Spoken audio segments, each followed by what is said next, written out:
A True Martial World, Bab 11. Judul, Alasan Perubahan. Tempat latihan kosong. Karena kelembapan di malam hari dan cuaca yang dingin, lapisan embun menutupi beban batuan yang berbintik-bintik putih. Semua anak timbangan ini terbuat dari baja hijau. Mereka tidak lelah bahkan dengan unsur-unsur yang menekannya selama berabad-abad. Di alam liar ini, orang menggunakan paun, batu, dan kuali sebagai ukuran kekuatan seorang seniman bela diri. Tingkat pengukuran paun mirip dengan bumi. Sebuah batu beratnya 100 pon. Sebuah kuali beratnya 10 batu, jadi beratnya 1000 paun. Melihat tempat itu kosong, dia berdiri di depan deretan batu pemberat dan memilih seberat 50 pon berat batu. Dia menyeka embun dari beban batu dan menurunkan tubuhnya. Angkat, batu itu lebih ringan dari yang diharapkan Yi Yun. Dia bisa mengangkatnya dengan satu tangan. Yi Yun sangat senang. Seperti yang dia duga, setelah itu, Yi Yun memilih 100 pon berat batu. Kali ini, agak sulit mengangkatnya dengan satu tangan. Dengan kedua tangan, itu mudah sekali lagi. Menarik napas dalam-dalam, Yi Yun berdiri di depan 200 pon berat batu. Dia berjongkok dan dengan kedua tangan di bawah beban batu, mengencangkan otot-ototnya dan kekuatan berasal dari pinggul hingga kakinya. Bangkit! Yi Yun mengertakkan gigi dan mengangkat 200 pon berat batu di atas kepalanya. Aku sudah mengangkatnya. Yi Yun sangat senang. Dia menahannya selama sekitar 3 menit sebelum melemparkan beban batu ke lantai.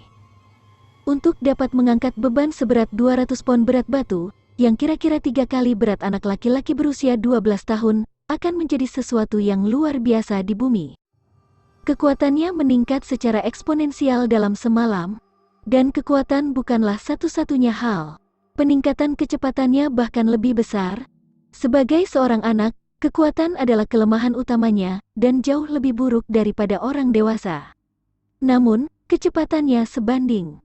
Sebelumnya ketika dia menghadapi serangan Zhao Tiezu, Yi Yun yakin kecepatannya setidaknya 2 kali lipat dari lawannya. Tubuhnya telah mengalami perubahan yang luar biasa. Memikirkan kembali tentang muntah darah hitam dan keringat kotornya, mungkin itu adalah pembersihan sumsum yang legendaris. Tubuhnya yang memiliki fondasi yang sangat buruk telah mengalami peningkatan yang luar biasa baik dalam kekuatan dan kecepatan setelah pembersihan sumsum. Transformasi itu tanpa pertanyaan adalah hasil dari kristal ungu. Namun, mengapa kristal ungu membuat perubahan seperti itu pada tubuhnya?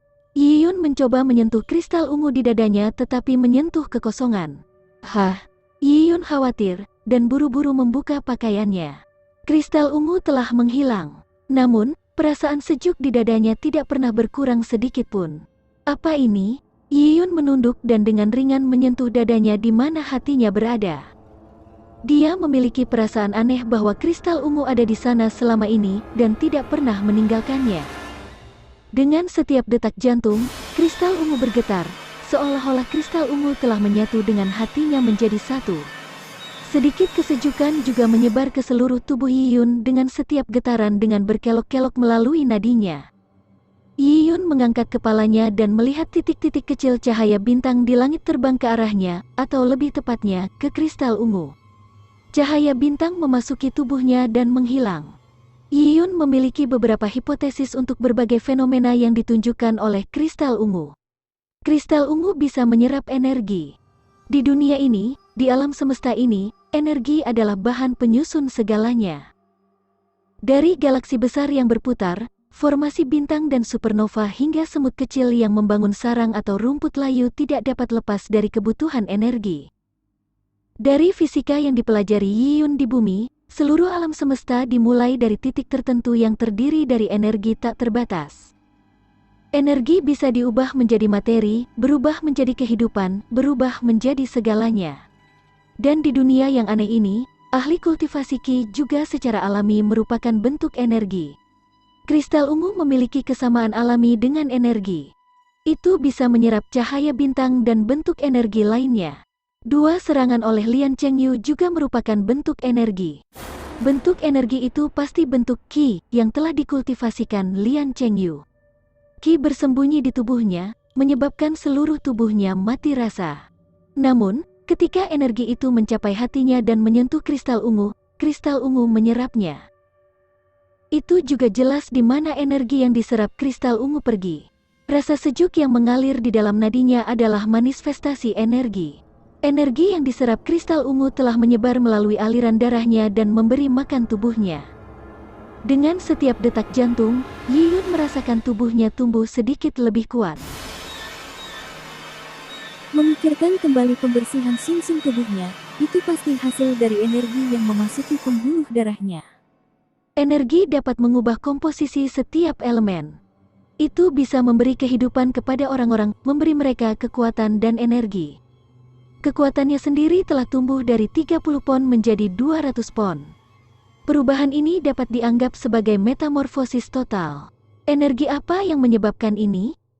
Hanya sedikit cahaya bintang, atau energi yang ditinggalkan Lian Chengyu di tubuhnya tidak akan cukup untuk menyebabkan perubahan yang menantang takdir. Jawabannya tidak diragukan lagi adalah tulang-tulang kuno itu. Ketika ransum dibagikan, Lian Chengyu telah membuka kotak kayu yang menyimpan tulang-tulang kuno. Yiyun telah melihat banyak titik cahaya terbang dari tulang-tulang kuno ke dalam kristal ungu.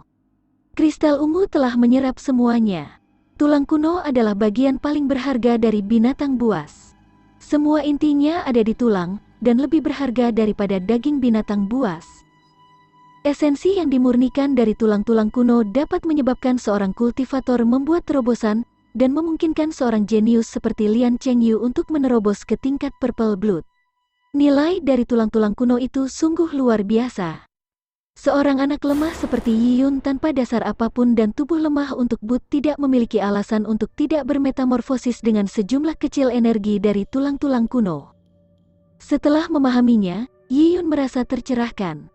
Dia menarik napas dalam-dalam dan menenangkan dirinya. Kristal ungu tidak diragukan lagi adalah harta karun yang luar biasa. Itu telah bergabung dengan tubuhnya, dan dengan setiap detak jantung, kristal ungu akan menyuntikkan energi melalui pembuluh darahnya ke tubuhnya, meningkatkan kekuatannya. Untuk kekuatannya meningkat dengan setiap detak jantung dan mengkultivasi dirinya dengan setiap detak jantung, keefektifan Purple Crystal adalah takdir yang menantang. Bahkan dengan harta karun seperti itu, ekspresi Yiyun tidak mengkhianati kegembiraannya yang luar biasa. Sebaliknya, wajah Yiyun menjadi serius.